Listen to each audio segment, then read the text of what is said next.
It started with a scream. It always does. The morning of April 12th, 1981, Keddie, California, a small, forgotten resort town tucked away in the Sierra Nevada mountains. It was supposed to be a quiet place. A place to get away. Cabin 28 was home to the Sharp family, the mother Sue and her 5 kids. That morning, her oldest daughter Sheila came home after a sleepover next door. She opened the door and walked into a slaughterhouse. Her mother Sue, her brother Johnny, and Johnny's friend Dana were dead. They had been bound with electrical wire and medical tape. They were stabbed. They were bludgeoned with a hammer. Blood was everywhere. It was a scene of pure, savage violence. 3 of the younger children were in a back bedroom, unharmed, but another daughter, 12-year-old Tina, was gone. Or vanished. The Plumas County Sheriff's Department arrived, and this is where the story turned. This is where the questions begin. The crime scene was brutal, but the investigation that followed was something else entirely. It was a failure on a scale that's hard to understand. The evidence wasn't just missed. It felt like it was ignored. The scene wasn't just contaminated. It was scrubbed. Not with bleach and a mop, but scrubbed of any chance for justice. Why? Was it just incompetence? A small town police force completely overwhelmed by a quadruple homicide?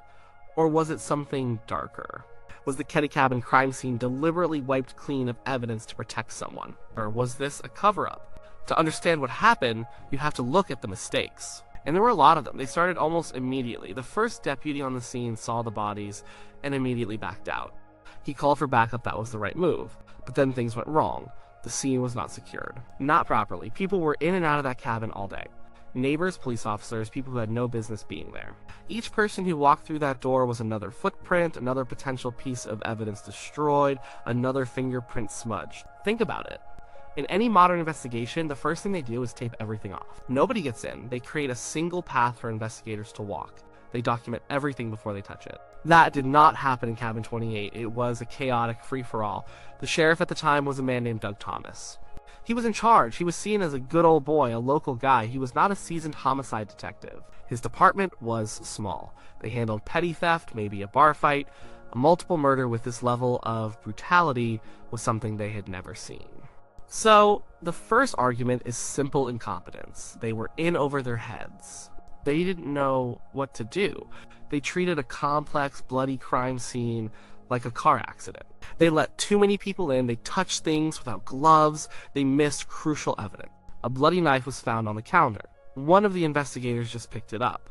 He didn't dust it for prints first, he just grabbed it. That's a basic error. Fingerprints were another disaster. The killers used medical tape to bind the victim. That tape is a perfect surface for prints, but the tape was handled improperly. Some of it was lost. The pieces they did collect yielded very little. The walls were covered in blood. There was a bloody handprint on the wall, but the reports on these prints are confusing, contradictory, or just missing. They even found a fingerprint on a handrail leading to the cabin. It was never identified. It didn't match any of the victims. It didn't match the main suspects. Who did it belong to? We still don't know. The follow-up was just not there. It feels like they gave up before they even started. They saw the blood, the bodies, and they just went through the motions. They didn't have the training, they didn't have the resources, they didn't have the mindset to solve a crime this vicious. From this point of view, the scene wasn't wiped clean by a conspiracy. It was just trampled into uselessness by clumsy, overwhelmed cops. It's a sad story, but a believable one. A story of failure, not a cover-up. But then you dig deeper, and the story of incompetence starts to look thin. It starts to look like an excuse. Because some of the mistakes are so glaring, so specific, that they feel less like mistakes and more like decisions. Let's talk about the suspects. The main suspects for years have been 2 men. Martin Smartt and John Boubede. Marty Smartt lived in a cabin nearby, Cabin 26. He was a friend of the Sharp family, or at least he knew them. His wife, Marilyn, was friends with Sue Sharp. Sue was trying to help Marilyn leave her husband. Marty was known to be a violent man. He was abusive. Boubede was Marty's friend. He was staying with Marty at the time of the murders. Boubede had a criminal history. He was connected to organized crime in Chicago. He was not a good person. So you have 2 violent men living 2 doors down from the murder scene. One of them, Marty, may have had a grudge against Sue Sharp for interfering in his marriage. This should have made them prime suspects from day one, and it did. The police did interview Marty Smartt, but his story was full of holes, and they just I let him go. This is where the cover-up theory really takes root. Marilyn Smartt, Marty's wife, went to the police. She told them everything. She told them her husband was involved. She said he hated Sue Sharp. She told them that on the night of the murders, Marty and Bo came home late. They were acting strange. She said that later, Marty confessed to her. He told her he had killed Sue Sharp. He said he killed her because of her influence over Marilyn. He even said Tina Sharp saw the whole thing, and that he had to take care of her too. This is a confession, a direct confession from the prime suspect's wife. This should have blown the case wide open. The police should have arrested Marty Smartt on the spot. They should have searched his cabin, his car, everything. They should have interrogated him for hours. What did they do? They mostly ignored her. They made her feel like she was the one causing trouble. They told her she was crazy. They dismissed her story. Why would they do that? Why would a police department ignore a direct confession in a quadruple homicide case? Incompetence doesn't explain this. This feels intentional. This feels like they didn't want to hear. This is the heart of the cover-up theory. And it gets worse. A few days after Marilyn went to the police, she got a phone call. It was anonymous. The person on the other end told her to forget what she heard, to keep her mouth shut if she knew what was good for her and her kids. The call was traced. It came from a payphone right outside a bar called The Back Door. Who was in that bar a lot? Cops. Local cops from the Plumas County Sheriff's Department. Now let's connect the dots. The prime suspect's wife gives a detailed statement about a confession. The police dismiss it. Then she gets a threatening phone call, traced back to a cop bar. This doesn't look like a botched investigation anymore. This looks like a message being sent. A message to stay quiet. And who was Marty Smartt friends with? He was friends with several people in local law enforcement, including, according to some reports, Sheriff Doug Thomas himself. They knew each other. They were part of the same small-town social circle. Was the sheriff protecting his friend? Was he willing to let a horrific murder go unsolved to keep one of his buddies out of jail? It sounds crazy. It sounds like something from a movie. But in a small, isolated town, loyalties can run deep. The good old boy network can be a powerful thing. The evidence for a cover-up keeps piling up. There was a therapist who saw Marty Smartt after the murders. Smartt allegedly confessed to this therapist as well. The therapist wrote a letter to the authorities, telling them about the confession. What happened to that letter?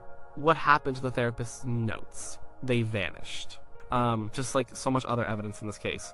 There was also an audio recording. An investigator supposedly recorded Marilyn Smartt detailing her husband's confession. 20 recording of the most important witness in the case.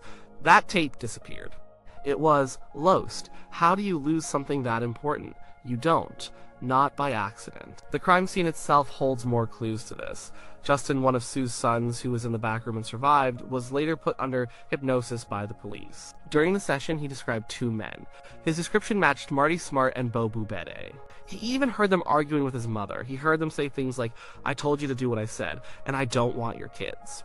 This was another piece of evidence pointing directly at the men in cabin 26. And yet, nothing happened.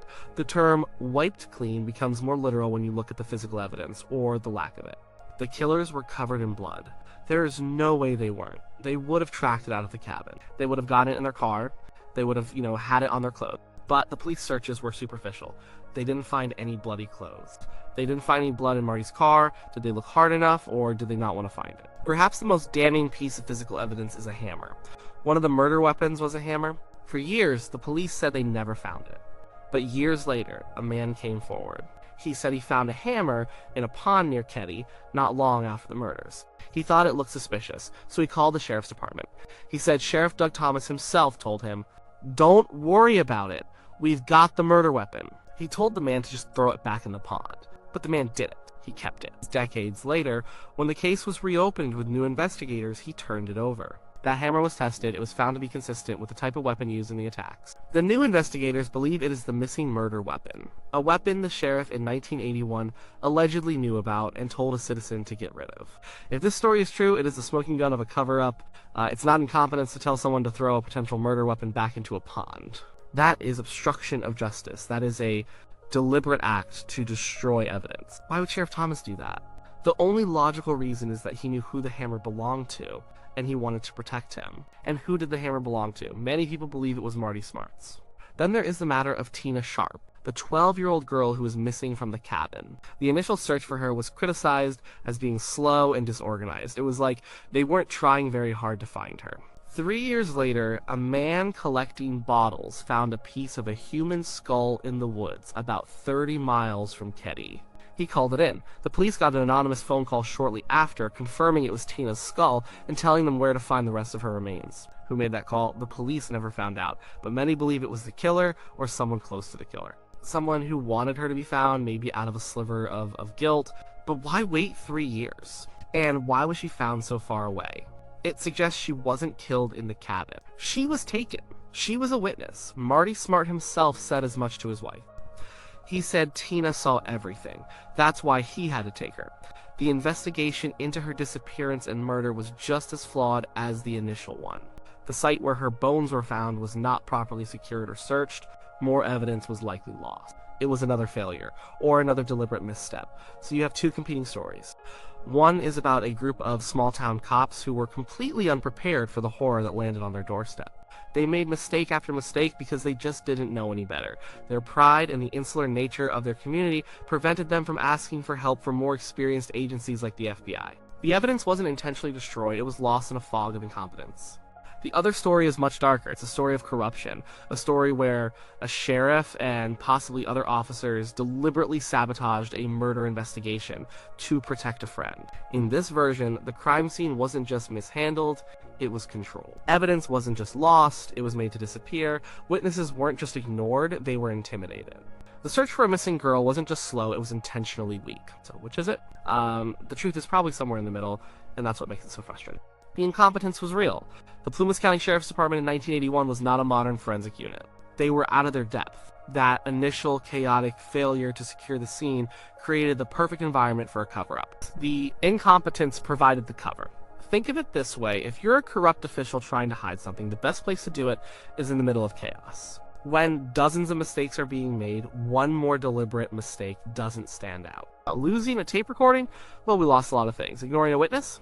Well, we were getting a lot of bad leads. Telling a guy to throw a hammer in a pond. Maybe he misunderstood me. The incompetence and the cover-up feed each other. The scene was wiped clean of justice. That's the best way to put it. It was wiped clean by the tread of too many boots on the first day. It was wiped clean by hands that touched evidence without gloves. It was wiped clean by the loss of interview notes and audio tapes. It was wiped clean by the dismissal of a credible witness who was pointing a finger directly at the killer. And it may have been wiped clean by a sheriff who decided his loyalty to a friend was more important than his duty to 4 dead people and a missing child. Marty Smartt died in 2000. Boubede died in 1988. They were never charged.